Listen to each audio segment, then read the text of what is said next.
कहते हैं हिंदुस्तान में राजनीति में धर्म हो न हो, मगर धर्म में राजनीति जरूर शामिल हो जाती है। जिक्र कर रहे हैं बाबा बागेश्वर का। वही बाबा बागेश्वर जो कभी अपने बयान से, कभी अपने काम से, तो कभी पर्ची निकालने की कला के लिए जाने जाते हैं। फिलहाल वह बिहार चुनाव की राजनीति को लेकर चर्चाओं में आ गए हैं, जिसके बाद उनके बारे में खूब बातचीत बिहार में तेज हो गई है। बताएंगे पूरा मामला, लेकिन उससे पहले आप द हिंदी टॉप को सब्सक्राइब करके बेल आइकन दबाना ना भूलें, ताकि आप तक पहुंचे हर खबर सबसे पहले। बागेश्वर धाम के पीठाधीश्वर पंडित धीरेन्द्र कृष्ण शास्त्री का बिहार के गोपालगंज में आना तय हुआ है।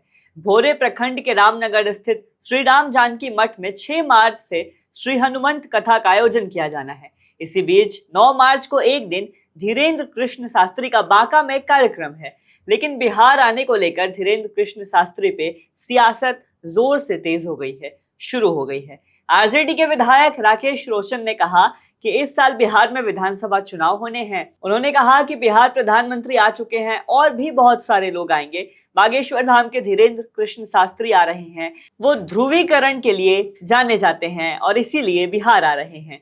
ये तो सनातन धर्म के नाम पे देश के गंगा जमुनी तहजीब है, उसे मिटाना चाहते हैं, उसका नुकसान पहुंचाने के लिए आ रहे हैं। उन्होंने आगे कहा कि बिहार बुद्ध महावीर की धरती है, इसीलिए इस धरती के नाम पे कुछ भी बात चलने वाली नहीं है।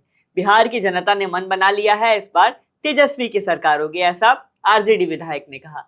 वहीं इसके ठीक विपरीत भाजपा के विधायक लखिंद्र पासवान ने दावा किया कि बागेश्वर धाम के पीठाधीश्वर यानी धीरेन्द्र कृष्ण शास्त्री बिहार आ रहे हैं।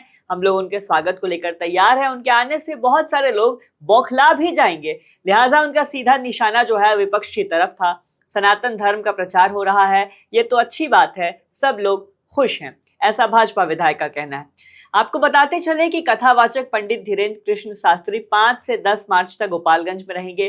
वो भोरे के रामनगर स्थित श्री राम जानकी मठ के हनुमान जी पे कथा वाचन करेंगे और चर्चाएं भी करेंगे। बताया जा रहा है कि 5 मार्च को कलश शोभा यात्रा निकाली जाएगी। इसके बाद 6 से 10 मार्च तक हनुमंत कथा का आयोजन किया जाना है।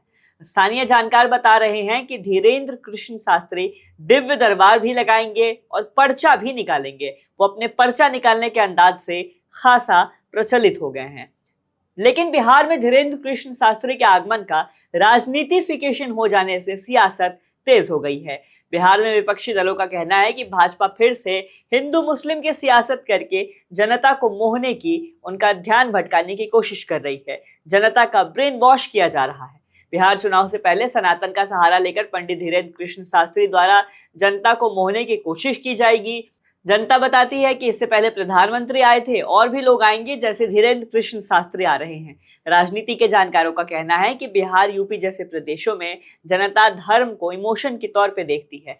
ऐसे में पंडित धीरेन्द्र शास्त्री का बिहार दौरे पे आना जनता पे प्रभाव डालने का असरदार तरीका समझा जा रहा है।